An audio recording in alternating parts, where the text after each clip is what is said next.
Bueno, adelante. Vamos a hablar de las viviendas, que es un tema muy sensible hoy en la Argentina por el déficit habitacional y sobre todo porque no hay crédito privado, ¿no? Entonces las miradas están puestas sobre el Estado, a ver qué alternativas pueden generarse. Ha ocurrido algo que ha llamado particularmente la atención de los afectados por los créditos UBA, que están esperando todavía que el Congreso se disponga a analizar el tema y que sobre todo con Sergio Massa como ministro de Finanzas haya realmente una decisión, ¿no? Que no termine siendo todo parte de una defensa corporativa como hasta ahora han hecho desde el Gobierno Nacional de los bancos. Y que tiene que ver, fíjate vos, ¿no?, con el impacto de la inflación. Los bancos, cuando vos vas a pedir un crédito hipotecario, ¿qué te ofrecen? El UBA. Te dicen, mira, la única alternativa es el UBA porque tenemos que lidiar con la inflación y demás. Pero cuando vos vas a hacer los plazos fijos, decís, bueno, dame el UBA, dame el plazo fijo UBA, que es el que más rentable, porque evidentemente la inflación, hay algunos bancos que ya están poniendo impedimentos para poder acceder. Bueno, ese es el escenario financiero con el que atraviesa una mayoría de la gente, ¿no? Sesgada en la imposibilidad de poder acceder a un crédito o condicionada porque ya le dieron el crédito UBA y no sabe cómo pagarlo, y por el otro lado decir, bueno, a ver, trato de sacar algún beneficio yo, déjame que tenga una a favor, y te dicen, no, pero para poder hacerlo tenés tales y tales condiciones. Bueno, es un dramón el de la vivienda en la Argentina, y en particular cuando se intenta acceder a través del crédito hipotecario. ¿Qué pasa con el Estado? Bueno, ahí aparece una discusión que desde hace mucho tiempo se da en el país. No es lo mismo edificar una casa en Capital Federal, en Córdoba, que en el Chaco o en Río Gallegos. ¿Por qué? Bueno, son distintos los costos de los materiales, son distintos los costos de mano de obra, de edificación, son diferentes los costos de los terrenos. Porque para muchas personas no es solamente construir la casa, sino acceder a la tierra. Y el acceso a la tierra varía de manera muy profunda según las provincias. Esto ya tuvo una dificultad cuando el expresidente Néstor Kirchner lanzó lo que se denominaba el Plan Federal. Porque el Plan Federal terminó llegando a algunos lugares. El Gobierno Nacional ponía un tope y había muchas provincias que decían, pero con eso no compras ni el terreno. Bueno, después vino el Procrear, que intentó saldar esa situación, y fue una muy buena política. ¿Por qué? Porque vos podías acceder a determinado monto según tu poder adquisitivo, pero era el propietario el que administraba las condiciones de esos recursos. Entonces decías, bueno, no me alcanza para este terreno, bueno, busco uno más barato. No puedo hacer una casa de 3 dormitorios, bueno, me hago por lo menos una de un dormitorio.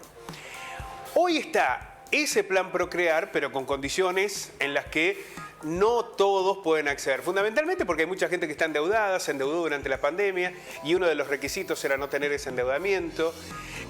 Por las condiciones de poder acceder también a los valores. Bueno, es una circunstancia muy compleja. Lo cierto es que como plan B, ante la imposibilidad de acceder a una casa, lo único que te queda es el alquiler con montos que también son muy altos. Pero vamos a hablarlo en detalle, este informe que publicó el Ministerio de Viviendas de la Nación sobre la situación hoy en la Argentina. El rubro vivienda y urbanismo lideró en el primer semestre el incremento de la inversión pública, con un 40% de crecimiento en términos reales, es decir, por encima de la inflación. Ahora, son 52.000 viviendas entregadas desde el 2019, es decir, 52.000 viviendas en 3 años.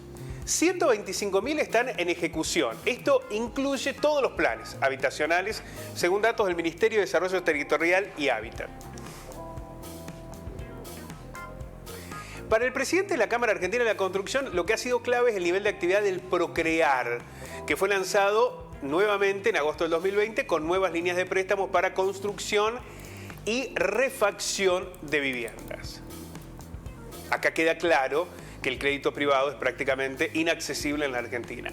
En la primera mitad de este año, las transferencias de capital al Procrear totalizaron 95.815 millones de pesos, que es el equivalente al 72% de la inversión en vivienda y al 20% de la inversión pública total. Ha habido un crecimiento en la inversión en vivienda. El 72% hoy depende del Procrear, es decir, de recursos que llegan desde el Estado, y aún así, por la altísima demanda resulta insuficiente. En las provincias del sur la situación es más complicada porque el precio de la vivienda social no cierra. Es decir, lo que te ofrece el Procrear no alcanza para poder construir. Ahí tenés una dificultad.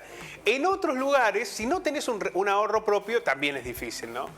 En Buenos Aires aseguran que buscan tener al menos 100 viviendas en construcción por municipio y es el conurbano donde se concentra el mayor número de obras. Bueno, acá hay otra discusión y ya lo vamos a ver en el mapa final. Acá está. Ahí podemos ver más en detalle lo que tiene que ver, lo que está relacionado con la distribución de viviendas. Y podría uno imaginar que hay una distribución equitativa en relación a la cantidad de población, pero no es así. En Buenos Aires hay 33.000 viviendas en ejecución. Después aparece Córdoba con 10.000 y Santa Fe con 9.000, entre las provincias que tienen mayor número de habitantes. Después hay una distribución más compleja, ¿no? Porque vemos que en el norte hay provincias que tienen una mayor cantidad de viviendas en ejecución que en el sur.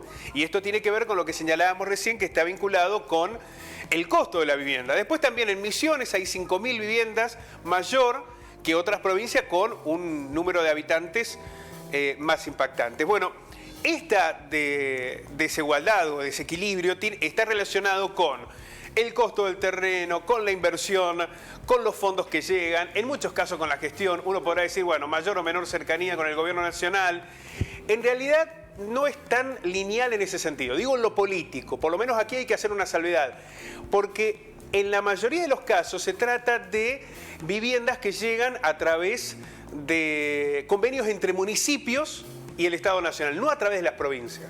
Es decir, no son acuerdos con gobernadores, sino con intendentes que reciben determinadas cantidades de planes habitacionales, o bien porque se hace la gestión a través de los sorteos del Procrear, en la que puede haber una mayor cantidad de inscriptos de determinadas provincias. Pero, de alguna manera, la referencia, y esto es interesante porque antes no se daba a conocer por parte del Ministerio de Hábitat sobre lo que sucede con los planes habitacionales en ejecución y entregados en la Argentina.